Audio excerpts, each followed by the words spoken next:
특구가 국내 5번째 연구개발 특구로 지정됐습니다. 특구 내 기업에게 각종 세금 감면과 지원금이 주어지기 때문에 첨단 기업 유치에 전기가 될지 주목됩니다.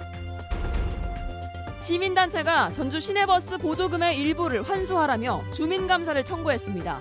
대법원이 직장 폐쇄가 정당하지 않다고 판단했기 때문에 지급 근거도 없다는 겁니다. 태풍으로 인해 도내에서도 농작물이 부러지고 가로수가 뽑히는 피해가 났습니다. 이달 말과 다음 달 태풍이 더 강력할 것이라는 예보입니다. 여러분 안녕하십니까? 계속해서 전북권 뉴스입니다. 대전 대덕에 연구개발 특구가 있죠. 우리나라의 알만한 연구소와 관련 기업들이 몰려있는 곳인데요. 전라북도가 오늘 대덕과 같은 연구개발 특구로 지정됐습니다. 입주 기업에게 첨단 기술 이전과 각종 세제 혜택까지 주어져 기업 유치에 기회가 될 전망입니다. 유룡 기자가 보도합니다. 미래창조과학부 연구개발특구위원회가 오늘 전라북도를 연구개발 특구로 지정했습니다. 대상지는 전주와 완주, 정읍의 15.9제곱킬로미터로 전주 혁신도시와 팔복동 일대, 완주 테크노밸리, 정읍 첨단과학산업단지 등을 포함하고 있습니다. 도내대학과 연구소 기업들에게는 각종 세제 혜택은 물론 매년 100억 원 이상의 기술 사업화 연구개발 지원이 2005년 기존 연구단지를 특구로 바꾼 대덕과 2011년 지정된 광주와 대구, 2012년 지정된 부산에 이어 5번째입니다. 입주 기업에게 5년간 국세, 10년간 지방세를 면제 또는 감면하고 특구 발전을 위해 연간 100억 원의 사업비도 15년간 지원됩니다. 과학기술 분야에 있어서도 또 첨단산업 분야에 있어서도 다시 한번 힘찬 출발을 할 수 있는 계기가 되기를. 전라북도는 농생명과 첨단 소재 기반의 세계 인류 R&D 허브를 만든다는 계획입니다.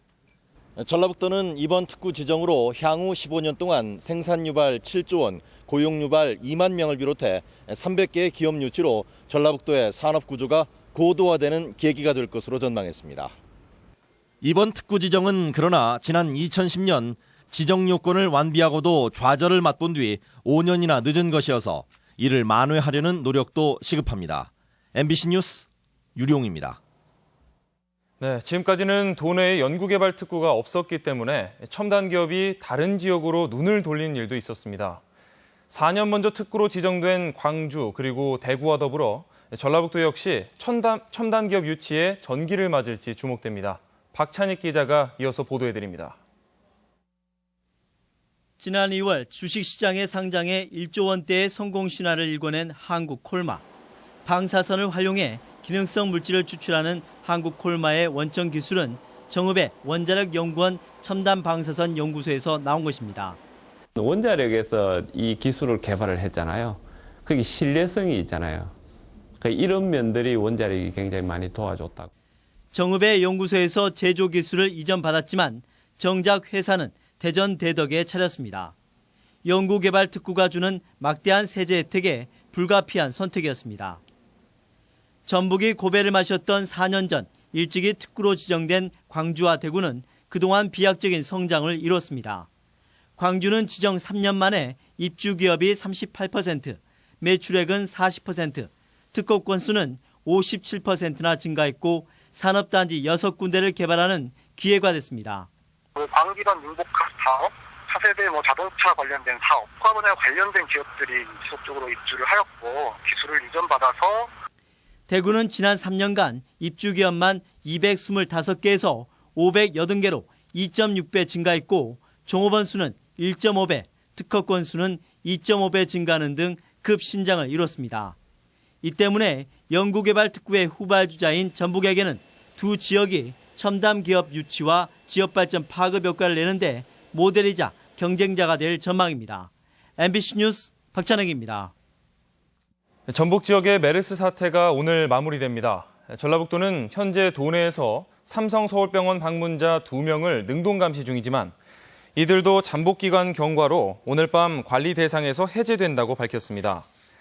도내에서는 지난달 순창등지에서 3명의 환자가 발생해 2명이 숨지고 700여 명이 관리 대상으로 지정됐지만 지난달 10일 이후에는 추가 환자 발생이 없었습니다. 제9호 태풍 차놈이 강한 비바람을 남기고 소멸했습니다. 도내 일부 지역에도 초속 20m가 넘는 강풍이 불기도 했는데요. 가로수가 넘어지고 낙과 피해도 발생했습니다. 이경희 기자가 보도합니다. 잘 익은 복분자가 땅에 떨어져 있습니다. 태풍이 많은 비를 동반하면서 곳곳이 썩어 이중으로 피해를 입었습니다. 수확 들어가려고 하는데 이제 비도 오고 이거는 이제 비를 좀 맞으면 안 좋거든 상태가. 아직 익지도 않았는데 고추대가 부러져 모두 버려야 할 상황입니다. 한창 수확을 앞둔 이 옥수수밭도 절반 이상의 나무가 모두 쓰러졌습니다. 굵은 복숭아 나무가 바람에 넘어졌고 열배는 우수수 떨어졌습니다. 마음대로 태풍 온다고 미리 따낼 수도 없고 뭐 전상 과일이 익어야 소비자를 찾아가기 때문에. 한때 초속 19.6m의 강풍이 불었던 남원 시내. 가로수와 신호등이 바람에 힘없이 쓰러지고 도로엔 돌덩이가 굴러떨어졌습니다. 이번 태풍은 그나마 피해가 크지 않았던 상황. 이달에만 2개의 태풍이 더 예보돼 있고 8월에는 더욱 강력한 태풍이 발생할 것이라는 전망이어서 과수농가들은 농산물 수확철까지 큰 피해 없이 태풍이 지나가길 바라고 있습니다. MBC 뉴스 이경입니다. 오늘 오전 7시쯤 전주 평화동 내거리 근처 지하 상수도관이 누수되면서 인도로 물이 역류했습니다. 전주시는 새로 매설한 상수도관의 이음새에서 문제가 생겼다며 복구반을 투입해 7시간 만에 복구를 완료했습니다. 전주시는 누수율을 줄이기 위해 수도관 교체 공사를 올해까지 완료할 예정인데 최근 들어 상수도관 파열 사고가 잇따르고 있습니다. 과전압이 흐르면서 수백 세대의 전자제품이 망가진 전주의 한 아파트에서 보상 문제가 난항을 겪고 있습니다. 주민들은 순간적으로 과전압이 흘러오면서 냉장고와 TV 등의 고장이 발생해 세대별로 많게는 수백만 원의 피해를 입었다며 피해 보상을 요구하는 협의체를 구성할 방침입니다. 하지만 관리소 측은 책임 소재가 명확하지 않고 관리비로 피해를 보상할 규정이 없다며 보상에 소극적입니다. 3년 전 전주 시내버스 파업 과정에서 회사 측이 직장 폐쇄를 단행했는데요. 대법원이 당시 직장 폐쇄가 정당하지 않다고 판결했습니다. 당연히 이 기간에 이뤄진 전주시의 보조금 지급도 논란이 될 텐데요. 시민단체가 지급 근거가 사라졌다며 주민감사를 청구했습니다. 김하연 기자의 보도입니다. 지난 2012년 국내 최장기 버스 파업으로 남은 전주 시내버스 2차 파업. 노조의 파업에 대해 사측은 민주노총 조합원을 대상으로 직장 폐쇄를 했고 84일 동안 결행이 빚어졌습니다. 이후 노조가 회사를 상대로 제기한 임금 소송 과정에서 대법원은 직장 폐쇄가 정당성이 없다고 판결했습니다. 문제는 직장 폐쇄로 정상적인 운행이 이루어지지 못했던 2012년에 대해서도 전주시는 버스 회사들에게 보조금을 당초 계획보다 더 증액 지원했다는 점. 노조와 시민단체는 직장 폐쇄 기간이 정당성을 상실한 만큼 전주시의 지원금 산정이 잘못됐다고 지적합니다. 나아가 전주 시민들에게 서명을 받아 버스 회사들로부터 24억여 원이 환수돼야 한다며 주민 감사를 청구했습니다. 2012년 직장 폐사가 위법하다고 확인이 되었고 따라서 전주시는 부당하게 지급된 추가 보조금에 대해서 환수를 해야 되기 때문에 전주시는 당시 보조금 지급을 번복할 뚜렷한 근거가 없다는 입장입니다. 환수 여부에 대해서는 노조에서 주장하는 거하고 좀 상반되기 때문에 감사 결과 지켜봐야 되지 않겠느냐. 전라북도는 조만간 심사위원회를 열어 감사 여부를 결정할 계획입니다. 한편 감사를 청구한 시민들과 시민단체 측은 감사가 받아들여지지 않을 경우 주민소송도 불사하겠다고 밝혔습니다. MBC 뉴스 김하연입니다. 전북교육청이 군산기계공고의 교장 공모 절차를 결국 철회했습니다. 지원 자격의 불공정 문제가 논란이 되더니 심사 과정에서도 점수를 다시 작성한 사실이 드러났기 때문입니다. 보도에 강동엽 기자입니다. 군산기계공고 교장 1차 심사에서 서류 점수가 2번 작성됐다는 전주 MBC의 보도에 대해 도교육청이 사실이라고 인정했습니다. 조사를 벌인 도교육청은 일부 심사위원들이 점수를 고쳐 다시 냈고 이 때문에 서류 통과자가 당초 2명에서 3명으로 늘어난 사실을 확인했습니다. 문제는 또 있습니다. 일부 지원자들은 공개되지 않는 심사위원들의 정보를 파악해 잘 부탁한다며 직접 전화를 걸기도 했습니다. 공모에 대한 관리 부실과 부정이 드러난 것으로 도교육청은 결국 교장 공모 절차를 철회했습니다. 잘못된 부분에 대해서는 책임을 물어야 될 것 같아요. 일단 학교 교원에 관련된 내용이라면 필요하다면 감사 의뢰를 할 거고. 시민사회단체는 도교육청이 뒤늦게나마 내린 공모 철회 결정이 다행이라고 밝혔고 재발 방지 대책을 촉구했습니다. 이번 통해서 볼 때 결코 투명하지 않았다라는 걸 확인할 수 있겠고요. 교장 공모제에 대해서 전반적으로 한번 재점검할 필요가 있지 않나.